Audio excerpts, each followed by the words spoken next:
Assalamualaikum warahmatullahi wabarakatuh. Perkenalkan, nama saya Arif Rais Bahtiar, Eskom Mkom. Bidang ilmu saya adalah Teknik Informatika. Saya merupakan dosen S1 Rekayasa Perangkat Lunak Fakultas Informatika Institut Teknologi Telkom Purwokerto. Video ini bertujuan untuk PDD UKT-PT Bidang Pengajaran Sertifikasi Dosen Kemendikbudristek tahun 2024. Informasi mata kuliah ini adalah mata kuliah Rekayasa Perangkat Lunak dengan kode mata kuliah SD 21446 sebesar 2 SKS di program studi Sains Data yang diajarkan pada semester 5 atau semester ganjil pada Fakultas Informatika. Adapun deskripsi dari mata kuliah Rekayasa Perangkat Lunak ini adalah pengenalan terhadap segala aspek yang ada pada rekayasa perangkat lunak dan perannya, serta pengetahuan tentang teknik-teknik dan metodologi pengembangan perangkat lunak tradisional dan non-tradisional. Materi yang dipelajari mencakup materi pengenalan perangkat lunak, manajemen proyek perangkat lunak, model-model proses perangkat lunak SDLC, kemudian persyaratan perangkat lunak, desain perangkat lunak analisis dan tool design, kemudian strategi desain perangkat lunak, desain antarmuka, implementasi perangkat lunak, pengujian perangkat lunak, dan yang terakhir, pemeliharaan perangkat lunak. Capaian pembelajaran lulusan pada mata kuliah ini adalah 1. Menguasai pemrograman dan pemodelan yang mendukung Big Data Analytics. Kemudian yang kedua adalah memiliki kemampuan mengkaji implikasi, implementasi teknologi, dan menyusun deskripsi saintifik hasil kajian tersebut dalam bentuk laporan. Dan yang ketiga adalah merancang dan menerapkan data science pada aplikasi Artificial Intelligence. Setelah membahas tentang CPL atau capaian pembelajaran lulusan, kita masuk ke CPMK. CPMK adalah capaian pembelajaran mata kuliah.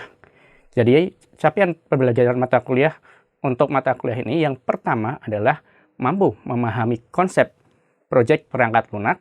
Kemudian yang kedua, mampu melakukan analisis bisnis proses. Yang ketiga adalah mampu melaksanakan manajemen proyek pengembangan perangkat lunak. 4. Mampu merancang sistem informasi sesuai kebutuhan dari hasil analisa. Dan yang kelima, mampu membuat aplikasi yang mendukung implementasi kecerdasan buatan atau model hasil pembelajaran dari data. Adapun sub CPMK dan bobot penilaiannya adalah mahasiswa mampu memahami konsep proyek perangkat lunak secara umum dengan bobot sebesar 20%. Kemudian yang kedua, mahasiswa mampu menganalisis bisnis proses untuk menentukan metode SDLC yang tepat sebesar 20%. Kemudian yang ketiga, mahasiswa mampu menganalisis persyaratan perangkat lunak sebesar 20%. Kemudian yang keempat, mahasiswa mampu menerapkan hasil analisis dalam bentuk desain sebesar 20%. Dan yang terakhir, mahasiswa mampu mengimplementasikan perancangan untuk perangkat lunak sebesar 20%. Untuk sistem penilaian sendiri atau assessment itu ada 5 bagian, yaitu yang pertama dari tugas, kuis, tugas besar, UTS, serta UAS. Penentuan skala penilaian mengacu pada SK Rektor Institut Teknologi Telkom Purwokerto, yaitu dalam bentuk huruf A, AB, B, BC, C, D, dan E. Oke, kemudian untuk topik perkuliahan yang akan diajarkan di mata kuliah ini, itu ada 11. Yang pertama adalah pengenalan perangkat lunak. Kemudian yang kedua adalah manajemen proyek perangkat lunak. Yang ketiga adalah model proses perangkat lunak SDLC. Kemudian yang keempat adalah persyaratan perangkat lunak. Yang kelima, desain perangkat lunak. Yang keenam, perangkat lunak analisis dan desain tool design. Kemudian yang ketujuh adalah strategi desain perangkat lunak. Yang kedelapan, desain antarmuka. Yang kesembilan, implementasi perangkat lunak. Yang kesepuluh, pengujian perangkat lunak. Dan yang terakhir adalah pemeliharaan perangkat lunak. Sumber pustaka yang digunakan pada perkuliahan mata kuliah Rekayasa Perangkat Lunak yaitu ada 7. Metode pembelajaran pada mata kuliah ini menggunakan 3 metode. Yang pertama adalah delivery, kemudian yang kedua adalah interaction, dan yang terakhir adalah assessment. Untuk delivery ini merupakan cara menyampaikan materi secara tatap muka, daring menggunakan Google Meet dan menggunakan LMS atau Learning Management System. Kemudian metode yang kedua adalah interaction. Interaction di sini merupakan cara menjalin interaksi dalam pembelajaran agar mengetahui keaktifan dan sejauh mana pemahaman mahasiswa terkait materi yang telah diberikan. Dan yang terakhir adalah assessment. Assessment di sini merupakan cara mengukur evaluasi penilaian mahasiswa agar mengetahui seberapa baik kinerja mahasiswa yang kita ajar. Demikian deskripsi singkat mata kuliah yang saya ampuh. Semoga dapat memberikan gambaran perkuliahan mata kuliah Rekayasa Perangkat Lunak, Program Studi Sains Data, Fakultas Informatika, Kampus Institut Teknologi Telkom Purwokerto. Selanjutnya, kita akan mempelajari pengajaran pada mata kuliah Rekayasa Perangkat Lunak pada video selanjutnya. Oke, Assalamualaikum warahmatullahi wabarakatuh. Waalaikumsalam warahmatullahi wabarakatuh. Ya, semangat pagi rekan-rekan. Kita ketemu lagi di perkuliahan Rekayasa Perangkat Lunak. Untuk materi hari ini kita akan membahas tentang Software Development Life Cycle atau SDLC ya rekan-rekan.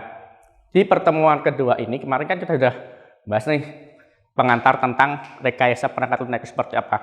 Nah, untuk materi hari ini kita akan bahas tentang SDLC ya. Saat kita membuat yang namanya aplikasi, tentu kita perlu nih bagaimana sih step by step-nya gitu ya. Jadi kenapa ya? Kenapa kita perlu mempelajari software development life cycle ini ya? Karena SDLC ini itu digunakan ya untuk memudahkan kita ya. Dalam apa? Dalam proses kerja tim dalam pengembangan suatu perangkat lunak.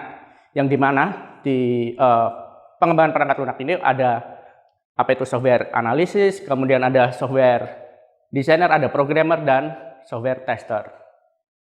Kemudian kapan ya? Kapan dimulainya pengembangan ini ya? Jadi pengembangan ini dimulai ketika ada yang namanya peluang ya untuk menciptakan nilai dari penggunaan teknologi informasi. Kemudian digunakan juga saat untuk menganalisis request-nya ya atau kebutuhannya itu seperti apa. Dan yang terakhir adalah dari analisis tadi ya, kita dapat melihat nih kira-kira proyek pengembangan software seperti apa yang diharapkan dan nanti itu layak atau tidak untuk dilanjutkan ke step berikutnya. Nah, tahapan dari SDLC sendiri ada beberapa tahapan ya. Kalau singkatnya itu saya seringnya adalah PADI ya.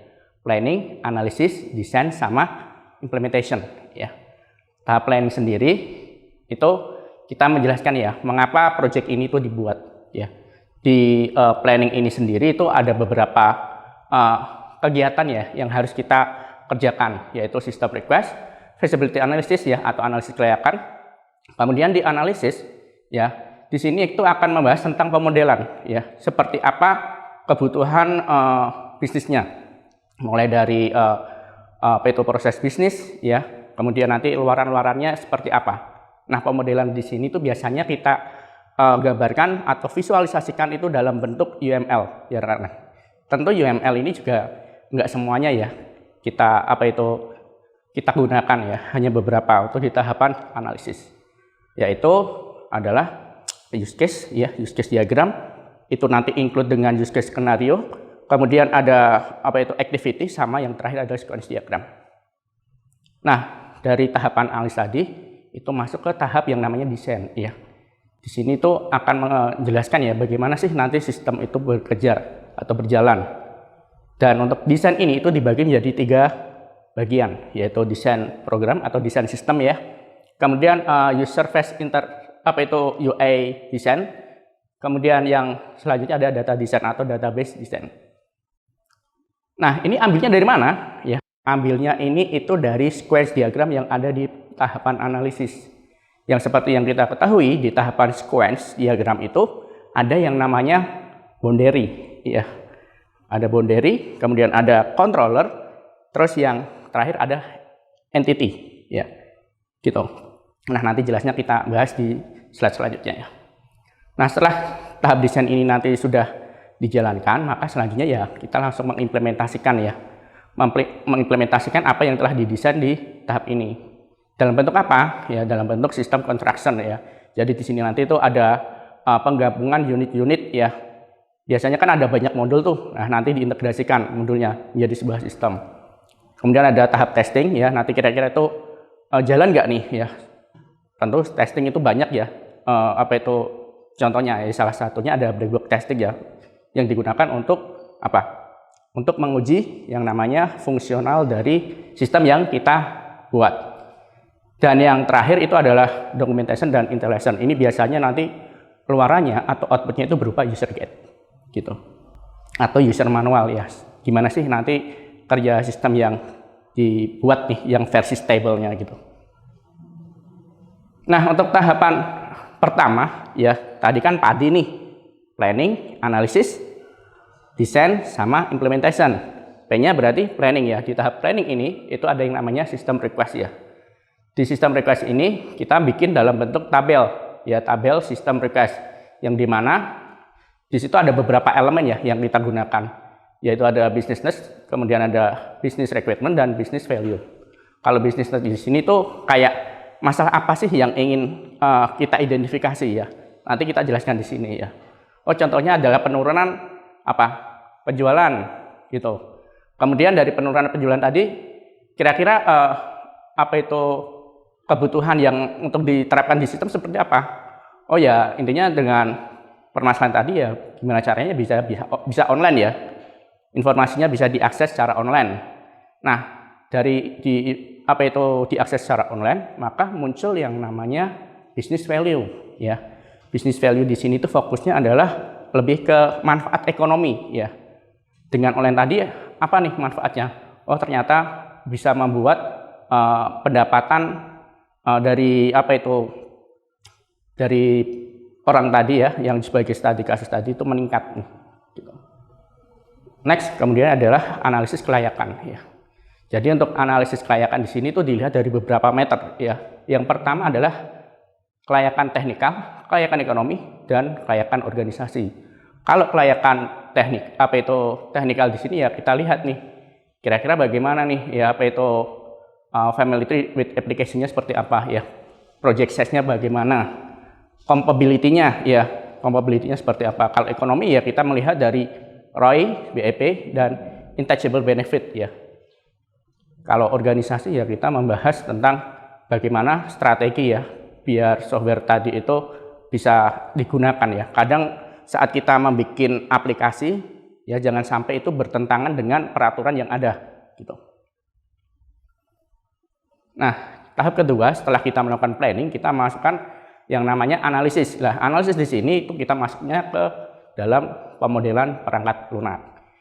Jadi pemodelan perangkat lunak ini tuh berguna ya untuk melakukan yang namanya dokumentasi perangkat lunak ya, dan memudahkan koordinasi ya dan komunikasi dengan pihak yang terlibat di perangkat lunak.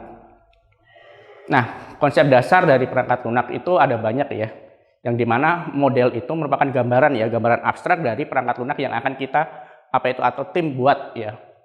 Kemudian yang kedua adalah memudahkan ya. Memudahkan apa? Ya memudahkan pemahaman dalam pengembangan perangkat lunak ya. Terus model ini juga akan terlihat ya di fase awal ya, yaitu pada analisis kebutuhan ya dan perancangan perangkat lunak. Dan pemodelan kebutuhan ini itu memudahkan komunikasi analis ya dengan klien ya, dengan diagram yang mudah dipahami. Biasanya kalau rekan-rekan menggunakan pemrograman berorientasi objek itu menggunakan UML. Kalau pemrograman terstruktur itu menggunakan yang namanya DFD gitu. Mungkin rekan-rekan sudah mempelajari nih di mata kuliah lain ya. Selanjutnya ada pemodelan perancangan ya. Terus ada di mana ya hasil dari ini ya, analisis ini divisualisasikan ya atau diinterpretasi dalam bentuk perancangan desain ya. Kemudian programmer di sini juga akan tahu nih secara spesifik seperti apa ya. Gitu. Lanjut. Jadi pentingnya pemodelan perangkat lunak itu seperti apa sih ya. Jadi pemodelan ya atau model itu penting ya ketika dilihat dari satu adalah untuk berkoordinasi ya dengan tim yang bekerja. Kemudian yang kedua adalah mengurangi resiko ya dari proyek yang high risk ya atau resiko yang tinggi ya.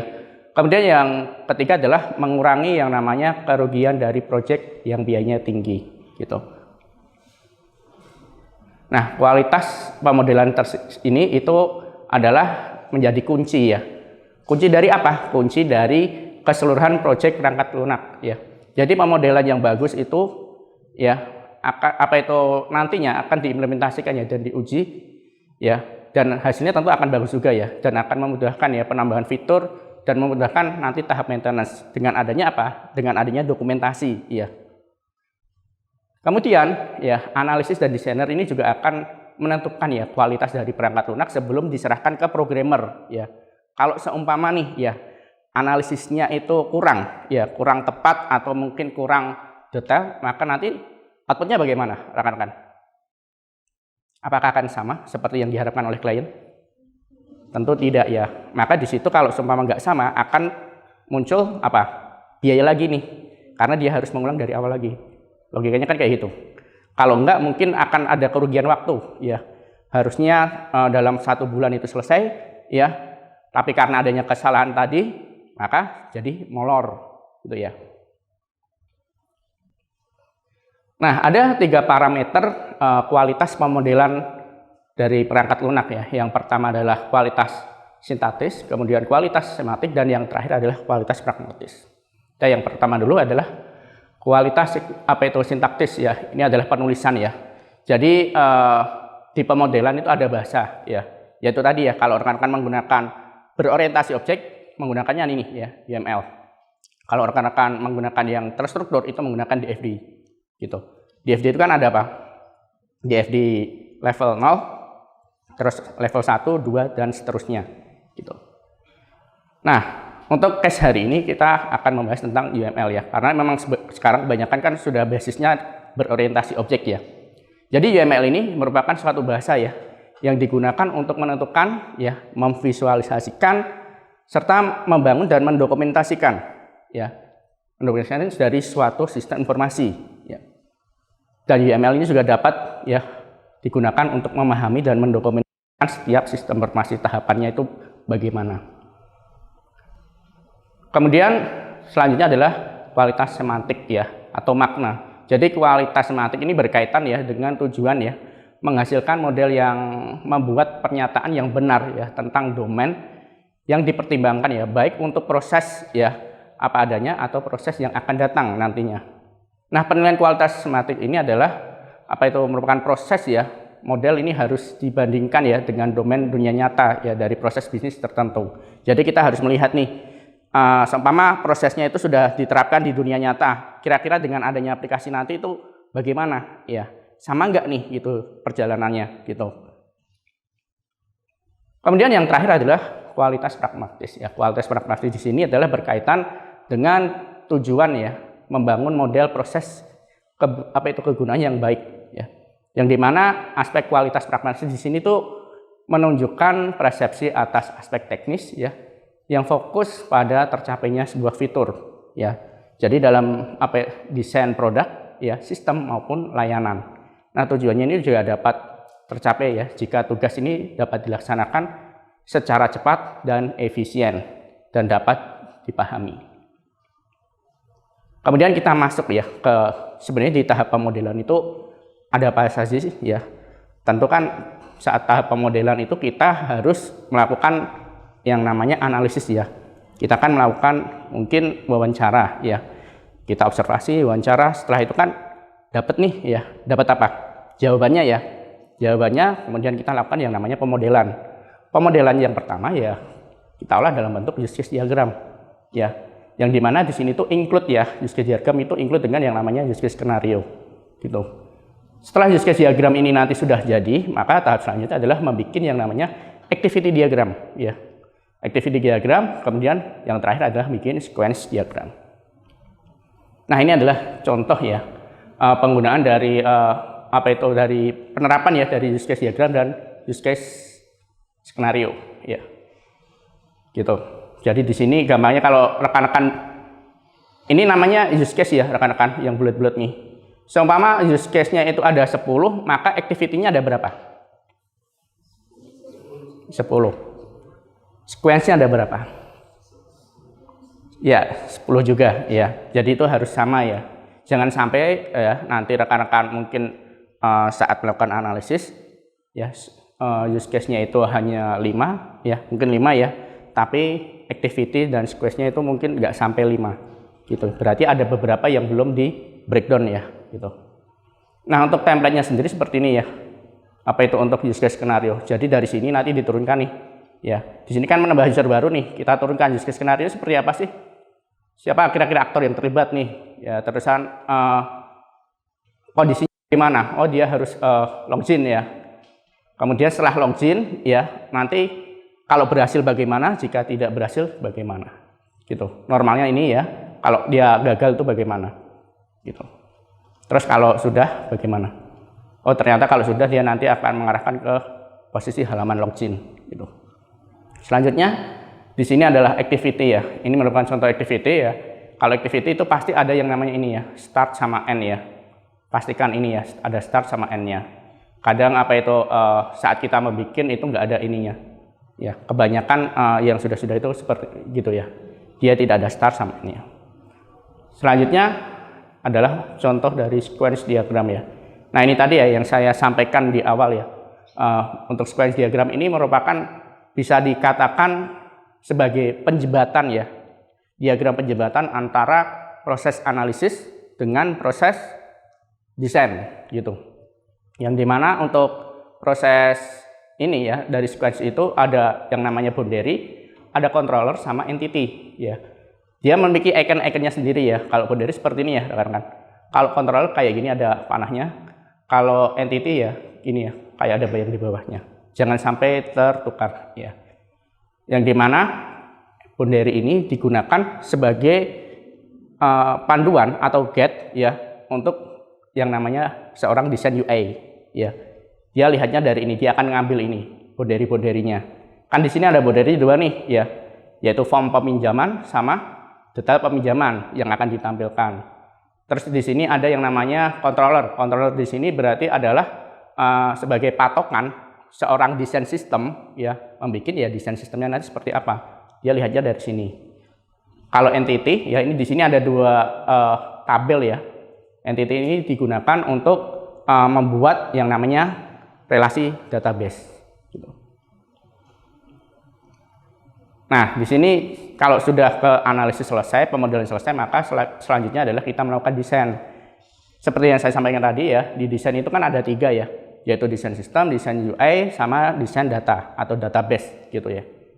Yang dimana untuk desain sistem itu berdasarkan kontrol tadi ya yang ada di sequence diagram. Terus nanti hasilnya itu menghasilkan apa? Hasilnya adalah menghasilkan yang namanya kelas diagram gitu. Kalau UI ya dia lihatnya patokannya itu dari boundary dan nanti hasilnya itu apa? Berupa mockup ya gitu. Kemudian data desain ya atau database design di sini lihatnya dari entity ya yang ada di sequence diagram ya sama ya. Dan nanti hasilnya adalah berupa ERD gitu. Dari ini nanti langsung dimasukkan ke tahap yang namanya implementasi jika ini tadi sudah selesai. Nah, di sini ada beberapa contoh nih.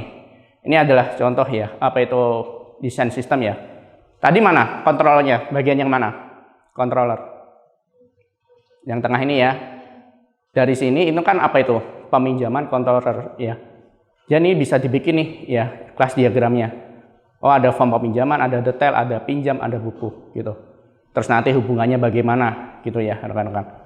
Terus oh, ternyata kalau detail ya berarti menampilkan apa itu peminjamannya seperti apa ya. Kalau form berarti nanti dia bisa menginputkan ya nama, kemudian kode ISBN-nya dan sebagainya. Kalau untuk desain UI ya seperti ini. Dia akan melihat dari boundary-nya ya. Boundary-nya terus nanti si desainer akan menginterpretasikan ya dalam bentuk mockup ya. Tentu awalnya apa awalnya bukan mockup ya. Pasti itu ada yang namanya apa? Wireframe dulu. Ya kan? Wireframe atau mungkin low fidelity baru nanti ke high fidelity-nya yaitu berupa mockup yang sudah clickable ya. Dan tentu ini kan sudah dicek dulu nih ya, sudah dievaluasi kira-kira itu sudah sesuai belum nih dengan user experience-nya dari usernya gitu ya. Sebelum masuk nanti diserahkan ke tahap implementation. Selanjutnya adalah contoh desain data ya atau desain database ya. Kalau database berarti dia melihatnya dari sini ya rekan-rekan. Di sini tuh ada 2 tabel ya, buku sama peminjaman. Nanti dibikinkan nih kira-kira seperti apa ya ERD-nya gitu. Tentu bikin ERD harus melakukan tahapan namanya Masih ingat ya normalisasi? Seperti apa? Ada normalisasi 1, 2, biasanya sampai 3. Ya. Biasanya sampai 3 itu sudah ternormalisasi ya. Oke, next. Selanjutnya adalah pada tahap implementation ya. Di tahap implementation itu ada 3 tahapan ya. Yang pertama adalah sistem construction ya. Berarti di sini yang dilakukan apa? Melakukan coding sama integrasi unit ya. Tadi kan kita bikin beberapa kelas nih ya, atau mungkin beberapa modul. Nah, modulnya nanti yang mengerjakan beda-beda orang kan programmernya. Itu nanti disatukan. Setelah itu nanti di testing ya. Nah, testingnya di sini contohnya itu menggunakan salah satu contohnya ya, itu menggunakan black box testing. Berarti dia nanti akan menguji fungsionalitas dari sistem yang dibuat tadi ya. Dan yang terakhir, jika sudah teruji, maka selanjutnya adalah melakukan yang namanya documentation dan installation ya. Biasanya di sini luarannya itu berupa user guide ya, atau user manual gitu. Ini cara gunanya bagaimana sih gitu ya. Terus nanti perawatannya bagaimana gitu. Nah, oke, kita sudah sampai di akhir ya. Sebelumnya kita akan ada tugas 2 nih ya. Jadi silahkan ya rekan-rekan bikin kelompok ya yang beranggotakan 3 orang ya. Terus silahkan cari permasalahan yang ada di masyarakat ya. Dan kemudian ya hasil pencarian tadi silahkan masukkan ke tahapan SDLC ya. Untuk apa itu tengah semester ini ya rekan-rekan, apa itu cukup menjelaskan tahapan di planning sama analisisnya gitu. Di mana untuk planning dan analisis nanti dibikin dalam format SRS ya. Dan SRS-nya nanti akan ada di LMS. Adapun deadline-nya, pengerjaannya itu adalah waktunya ada 4 minggu ya. 4 minggu. Dan pengumpulan tugasnya itu di bagian topik 2. Terus nanti silahkan ya hasil dari apa itu laporan ini tadi dipresentasikan pada pertemuan ke-7. Gitu ya rekan-rekan. Oke, mungkin ada yang ingin tanyakan, kita masuk ke sesi tanya jawab. Ya, silahkan. Berarti yang UML itu nggak selamanya ada di analisis, berarti dibagi ke desain juga, Pak? Ya, betul. Untuk UML sendiri itu nggak cuma di analisis ya. Kalau di analisis tadi kan sudah jelas ya, ada 3, yaitu use case diagram, ya, kemudian activity sama sequence. Sedangkan yang ada di tahap desain itu adalah kelas diagram. Gitu. Oke, selanjutnya. Ya. Tanya Pak, kalau di tahap desain itu emang cuma ada 3 tahapnya? Oke, untuk tahap desain sendiri itu sebenarnya ada 4 ya, tapi biasanya yang satu nih opsional ya, yaitu namanya desain deployment ya. Ya sebenarnya ini kalau seumpama kita ngomonginnya itu dalam skala besar, desain deployment juga penting ya, karena nanti kita tahu nih tahapan deploy-nya nanti seperti apa gitu. Gitu, rekan-rekan? Ada lagi? Oke, cukup ya. Jika cukup, itu tadi ya perkuliahan kita hari tentang SDLC ya, atau Software Development Life Cycle ya. Untuk minggu depan kita akan membahas kira-kira apa aja sih ya tools-tools yang digunakan dalam SDLC ini ya. Gitu, saya akhiri untuk perkuliahan kita hari ini. Wassalamualaikum warahmatullahi wabarakatuh. Demikian pengajaran dari mata kuliah Rekayasa Perangkat Lunak. Semoga dapat memberikan manfaat yang baik bagi mahasiswa serta yang telah menonton video ini. Terima kasih, saya tutup. Wassalamualaikum warahmatullahi wabarakatuh.